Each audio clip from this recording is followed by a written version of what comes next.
Good morning. నేను జ్యోత్స్న. ఈ నెల 6న ఆంధ్రప్రదేశ్ కేబినెట్ సమావేశం జరగనుంది. అసెంబ్లీ సమావేశాల నిర్వహణపై మంత్రి మండలి చర్చించనుంది. ఈ నెల 3వ వారంలో అసెంబ్లీ సమావేశాలు నిర్వహించాలని ప్రభుత్వం భావిస్తోంది. ఆగస్టు 15 నుంచి ఆర్టీసీలో మహిళలకు ఉచిత ప్రయాణ సదుపాయ కల్పనపై చర్చించే ఛాన్స్ ఉంది. ఇక రాజధాని నిర్మాణం, స్వాతంత్ర్య వేడుకల ఏర్పాట్ల అంశాలు కేబినెట్లో చర్చకొచ్చే అవకాశం ఉంది.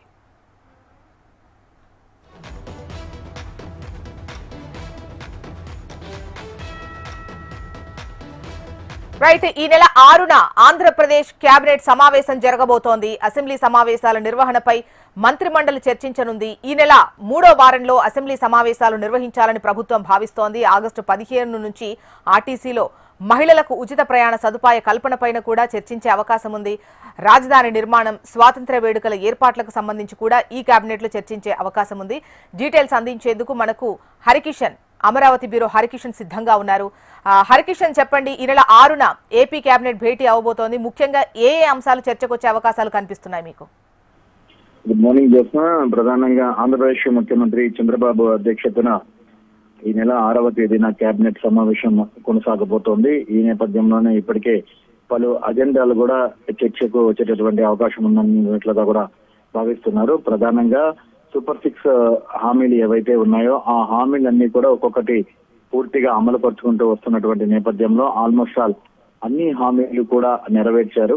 అయితే కేవలం ఒక్కటి మాత్రమే ప్రస్తుతం పెండింగ్ ఉంది. అది కూడా ఆర్టీసీ బస్సులలో మహిళలకు ఉచిత ప్రయాణాలకు సంబంధించి పెండింగ్ ఉంది. అది కూడా ఈ నెల 15వ తేదీ నుంచి కంప్లీట్ గా అమలు పరుస్తామని చెప్పేసి కూడా ఇప్పటికే ముఖ్యమంత్రి పలు సభల్లో కూడా ప్రకటన చేసినటువంటి నేపథ్యంలో కంప్లీట్ గా కూడా దానికి అనుసరించేటటువంటి అంటే ఏవైతే విధానాలు ఇటు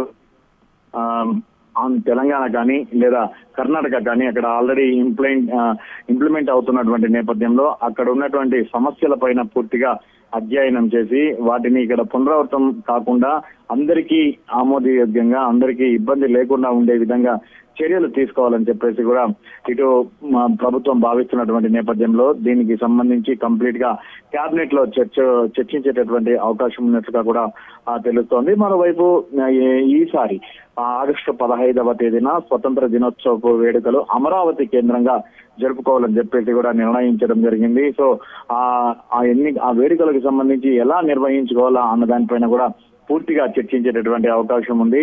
ఆంధ్రప్రదేశ్ విడిపోయిన తర్వాత ప్రతి సంవత్సరం కూడా ఒక్కొక్క జిల్లాలో ఈ స్వాతంత్ర దినోత్సవ వేడుకలను ముఖ్యమంత్రి ఘనంగా జరుపుకుంటూ వస్తున్నటువంటి నేపథ్యంలో గత ప్రభుత్వం నుంచి కంప్లీట్ గా విజయవాడ వేదికగా కూడా నిర్వహిస్తూ వస్తున్నారు. కానీ ఈసారి మాత్రం దాన్ని మార్చేటటువంటి ప్రయత్నం అయితే చేయాలని చెప్పేసి కూడా ప్రభుత్వం భావించింది.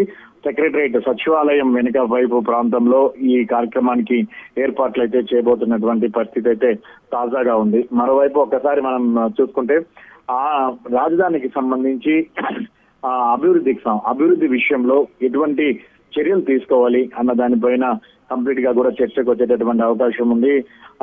దావోస్ పర్యటన తర్వాత స్విట్జర్లాండ్ లో ఉన్నటువంటి దావోస్ పర్యటన తర్వాత అధికారికంగా ముఖ్యమంత్రి కూటమి ప్రభుత్వం అధికారంలోకి వచ్చిన తర్వాత రెండవసారి విదేశీ పర్యటనకు వెళ్లడం, అది కూడా సింగపూర్ కి 4 రోజుల పాటు బిజీగా గడపడం, 26 సమావేశాల్లో పాల్గొనడం కూడా తెలిసిందే. సో ఈ నేపథ్యంలోనే అక్కడ జరిగినటువంటి సంఘటనలు ఏవైతే సమావేశాలకు సంబంధించినటువంటి చర్చల సారాంశాన్ని సహచార మంత్రివర్గంతో అంటే మంత్రులతో అందరితో కూడా వివరించే ప్రయత్నం చేయడం, నవంబర్ 14-15వ తేదీన విశాఖ వేదికగా పెట్టుబడుల సదస్సు నిర్వహించబోతున్నటువంటి నేపథ్యంలో ఆ సదస్సుకు సింగపూర్ ప్రతినిధులను అలాగే ఆ దేశ పాలకులను కూడా ఆహ్వానించినటువంటి ఆ నేపథ్యంలో తీసుకోవాల్సినటువంటి చర్యలపైన కూడా కేబినెట్ లో చర్చకు వచ్చేటటువంటి అవకాశం ఉంది. మరోవైపు ఐటీ విద్యాశాఖ మంత్రి నారా లోకేష్ కూడా సింగపూర్ పర్యటన కూడా వెళ్లారు. ఆయన ఇప్పటికే కంప్లీట్ గా 45,000 కోట్లకు సంబంధించినటువంటి పెట్టుబడులు ఆంధ్రప్రదేశ్ లో పెట్టేందుకు సింగపూర్ కేంద్రంగా పనిచేస్తున్నటువంటి పరిశ్రమలు అయితేనేమి అలాగే అక్కడ ఉన్నటువంటి ప్రభుత్వం అయితేనేమి పూర్తిగా సుముఖంగా ఉందన్నట్లు కూడా ఆయన ప్రెస్ మీట్ పెట్టి మరీ వ్యక్తం చేశారు. సో ఈ నేపథ్యంలోనే ఈ మంత్రివర్గంలో కంప్లీట్ గా సింగపూర్ పర్యటనటువంటి విశేషాలు, ఎటువంటి కార్యక్రమాలు అమరావతిలో చేయబోతున్నారనే దానిపైన కూడా చర్చించేటటువంటి అవకాశం ఉందని భావిస్తున్నారు. ప్రధానంగా ఆర్టీసీ బస్సులో మహిళలకు ఉచిత ప్రయాణం, అలాగే ఆగస్టు 15 స్వాతంత్ర దినోత్సవ వేడుకలు, సింగపూర్ పర్యటనకు సంబంధించినటువంటి విశేషాలతో పాటు పలు ఎస్ఐపిబి సమావేశంలో తీసుకున్నటువంటి ఆ నిర్ణయాలకు అనుగుణంగా భూములు కేటాయింపులు కూడా చేసేటటువంటి అవకాశం కూడా ఉందని చెప్తున్నారు. మరోవైపు క్వాంటమ్ వ్యాలీకి సంబంధించి ఇప్పటికే ప్రత్యేకమైనటువంటి శ్రద్ధ చూపిస్తోంది. జనవరి కల్లా ఈ మిషన్ ని కంప్లీట్ చేయాలని చెప్పేసి కూడా భావిస్తున్నటువంటి నేపథ్యంలో దాన్ని కూడా చర్చించేటటువంటి అవకాశం ఉంది. మరోవైపు అన్నదాత సుఖీభవన్ అత్యంత ప్రతిష్టాత్మకంగా అమలు పరిచారు. సో దానికి సంబంధించి ఇప్పటికే ప్రతి నాయకులు ప్రజల్లోకి వెళ్లి దాన్ని పూర్తిగా వివరించే ప్రయత్నం చేయాలి, కరపత్రాలు పంచాలని చెప్పేసి కూడా ఇప్పటికే ముఖ్యమంత్రి చంద్రబాబు చెప్పినటువంటి నేపథ్యంలో అభివృద్ధికి సంబంధించి ఇంకా మరింత ప్రజల్లోకి వెళ్లేలా మంత్రులు చొరవ చూపాలని చెప్పేసి కూడా సూచించేటటువంటి అవకాశం ఉందన్నట్లుగా కూడా భావిస్తున్నటువంటి పరిస్థితి అయితే ఉంది. రైట్ హరికిషన్.